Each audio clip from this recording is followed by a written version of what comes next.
যোৱাকালি জামুগুৰিহাটত ৰাহুল গান্ধী ডাঙৰীয়াৰ নেতৃত্বত হোৱা ভাৰত জোড়ো যাত্ৰাত এচাম দুৰ্বৃত্তই দলটোক তথা দলটোৰ নেতাসকলক যি ধৰণে শাৰীৰিকভাৱে অপদস্থ কৰে সেই লৈ আজি অখিল গগৈ ডাঙৰীয়া লুৰিণজ্যোতি গগৈ ডাঙৰীয়াৰ নেতৃত্বত এখন সংবাদমেলৰ আয়োজন কৰা হয় আৰু এই সংবাদমেলত শ্ৰদ্ধাৰ অখিল গগৈ ডাঙৰীয়াই মুখ্যমন্ত্ৰীজনক পদত্যাগ কৰাৰ দাবী জনায় আৰু লগতে তেওঁ কয় যে অসমখনত এক প্ৰকাৰ হিটলাৰী শাসন হৈছে, ইয়াত আইন ব্যৱস্থাৰ অৱনতি ঘটিছে। শ্ৰদ্ধাৰ অখিল গগৈ ডাঙৰীয়াৰ এই কাৰ্যত মই আদৰণি জনাইছোঁ।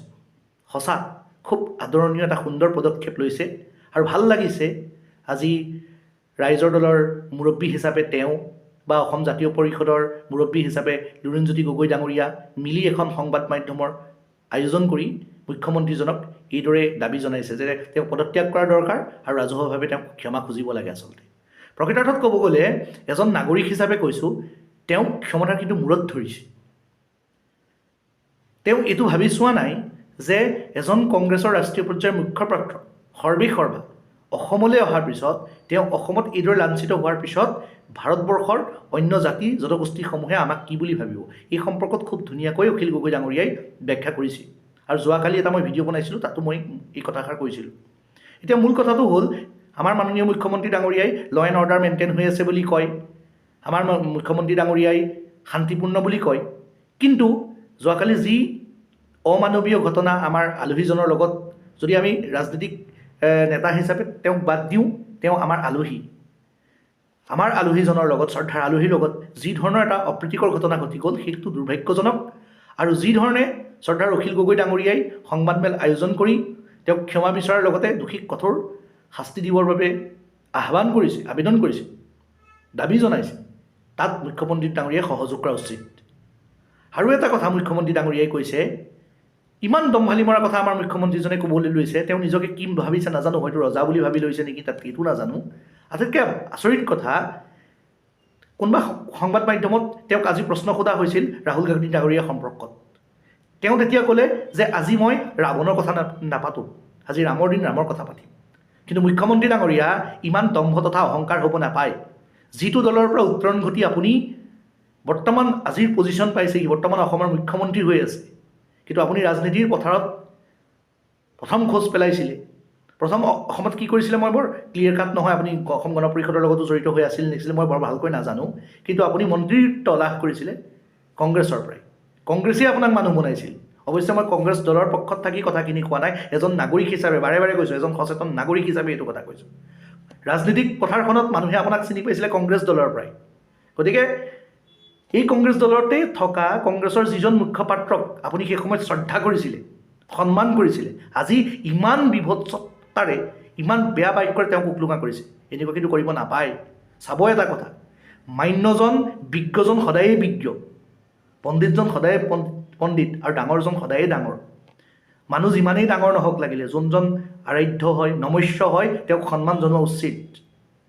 আপুনি এটা কথা ভাবি চাওক, আপুনি আজি যাক ৰাৱণ বুলি কৈছে, কাইলৈ যদি এই ৰাম ৰাজ্যৰ সেই ৰাৱণেই ৰজা হৈ পৰে, তেনেহ'লে আপোনাৰ ভৱিষ্যত কি হ'ব? নাপায়, ইমান দম্ভ অহংকাৰ কৰিব নাপায়। এইটো মোৰ ব্যক্তিগতভাৱে অনুৰোধ আপোনাক, আপুনি ক্ষমতাৰ খকত বলিয়ান নহয়, অসমৰ কথা চিন্তা কৰক, অসমৰ জাতিটোৰ কথা চিন্তা কৰক। আৰু আপুনি যেতিয়া মুখ্যমন্ত্ৰী হিচাপে শপত লৈছিলে তেতিয়া কৈছিলে এইটো কথা যে অসম ৰাজ্যখনক ভাৰতবৰ্ষৰ 10খন ৰাজ্যৰ ভিতৰত এখন শ্ৰেষ্ঠ ৰাজ্য বনাব বিচাৰোঁ। কিন্তু মুখ্যমন্ত্ৰী ডাঙৰীয়া এইদৰে ধৰ্মক লৈ, জাতিক লৈ, অপজিশ্যনক লৈ ৰাজনীতি কৰি থাকিলেই আমাৰ ৰাজ্যখন ভাৰতবৰ্ষৰ ভিতৰত 10খন শ্ৰেষ্ঠ ৰাজ্যৰ ভিতৰত এখন শ্ৰেষ্ঠ ৰাজ্য নবনে। নিজৰ সকলো মান অভিমান বাদ দি এজন সফল দক্ষ মন্ত্ৰী হিচাপে কাম কৰিবলৈ আৰম্ভ কৰক আৰু আনলৈ আক্ৰোশমূলক নীতি এটা নলৈ সকলোৰে লগত সহযোগিতাৰে সৌহাৰ্দ্যমূলক নীতি গ্ৰহণ কৰি অসমখন তথা অসমৰ বৃহত্তৰ জাতিটোক আগবঢ়াবলৈ চেষ্টা কৰক। কিন্তু এজন মুখ্যমন্ত্ৰীৰ মুখত সদায় প্ৰকাশ পোৱা বাক্যসমূহ মই কৈছোঁ দেৱবাক্য হোৱা উচিত, কাৰণ সমগ্ৰ অসমখনৰ জাতিটোক আপুনি প্ৰতিনিধিত্ব কৰি আছে। লাগিলে কোনোবা বেয়াই হওক, কিন্তু আপুনি সংযমশীলভাৱে ধৈৰ্যৰে খুব সুন্দৰকৈ কথাবিলাক প্ৰকাশ পাব লাগে। জানেনে ৰাইজে আপোনাক দেখি আছে, হয়তো মাতহে মাতিব পৰা নাই। আজি ক্ৰছ কাৰেণ্টৰ এটা নিউজত আপুনি গৌৰৱ গগৈ ডাঙৰীয়াৰ লগতে ৰাহুল গান্ধী ডাঙৰীয়াক আবদ্ধ কৰি ৰখা নিউজটোত প্ৰায় 214টাৰ পৰা 300 কমেণ্ট পঢ়িলোঁ। এই 300 কমেণ্টক সঁচা কথা কৈছোঁ মই, এই 300-350 কমেণ্ট মই পঢ়িলোঁ। গোটেইখিনি কমেণ্টত কিন্তু সমগ্ৰ ৰাইজে আপোনাক ধিক্কাৰ দিছে। কোনোবাই কি কৈছে জানেনে, এই অসমখন হিমন্ত বিশ্বৰ বাপেকৰ নেকি? আৰু কোনোবাই কৈছে হয়তো যে বটদ্ৰৱাক লৈ ৰাজনীতি কৰিবলৈ হিমন্ত বিশ্বই অধিকাৰ ক'ত পালে। অনুগ্ৰহ কৰি আপুনিও হয়তো পঢ়ে চাই এইবিলাক চব। তাৰ দ্বাৰা এইটোৱেই বুজিব লাগিব ৰাইজে আপোনাক বেয়া পাবলৈ লৈছে, কিন্তু ৰাইজে মাত মাতিব নোৱাৰে। সেইকাৰণেহে ৰাইজে মুখ খুলিবলৈ ভয় খায়। কিন্তু অন্তৰ ৰাইজৰ দহি গৈছে, ৰাইজ ক্ষোভিত হৈছে, ভয় কৰে আপোনালৈ প্ৰকৃতাৰ্থত ক'ব গ'লে। আৰু ভয় লাগিবও।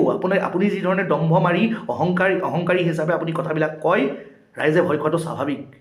কালিও মই এষাৰ কথা কৈছিলোঁ, প্ৰকৃত যদি ৰাম ভক্ত হয়, ৰাম ভক্তই সঁচা সত্যলৈ ভয় নকৰে। গতিকে অহংকাৰ দম্ভ সকলো পৰিহাৰ কৰি জাতিটোক কেনেকৈ উৎকৰ্ষ সাধন কৰিব পাৰি, জাতিটোৰ সামগ্ৰিক কেনেকৈ বিকাশ কৰিব পাৰি, ইয়াক লৈ চিন্তা কৰক। আৰু তেতিয়াহে আপোনাৰ যদি সপোন আছে যে অসমখনক ভাৰতবৰ্ষৰ 10খন শ্ৰেষ্ঠ ৰাজ্যৰ ভিতৰত এখন বনাব বিচাৰে, সেই সপোন সফল হ'ব। কিন্তু এনেকৈ ভিন্ন জাতি জনগোষ্ঠী ধৰ্ম ইত্যাদিক লৈ ৰাজনীতি কৰি থাকিলে আৰু নিজকে চুপিৰিয়ৰ ৰজা বুলি ভাবি ল'লে পতন কিন্তু অনিবাৰ্য। কাৰণ অনুগ্ৰহ কৰি আপোনাৰ নিউজবিলাকত কমেণ্টবিলাক পঢ়ি চাব। এইটো মোৰ অনুৰোধ আপোনাক, এটা আহ্বান। ৰাইজৰ আপোনাৰ প্ৰতি কিমান ক্ষোভ আছে আপুনি নিজে কমেণ্টখিনি পঢ়ি চালে বুজি পাব। কিন্তু ৰাইজ উপায়হীন। আৰু আমাৰ অপজিশ্যনৰ দল সংগঠনবিলাকে যেতিয়া আমি ৰাইজৰ কাষ চাপোঁ, আমি গৈ পেলাই মত বিনিময় কৰোঁ, তেতিয়া ৰাইজে দেখা পাওঁ কোনোবাই কান্দে, কোনোবাই দুখ প্ৰকাশ কৰে। গতিকে অনাগত দিনবিলাকত যাতে এই কথাবিলাক আপুনি বুজি অসমৰ ৰাইজৰ কাৰণে ভাবি অসমৰ ৰাইজৰ হিতৰ কাৰণে যেন কাম কৰে, সেই আহ্বান। ধন্যবাদ। জয় অসম।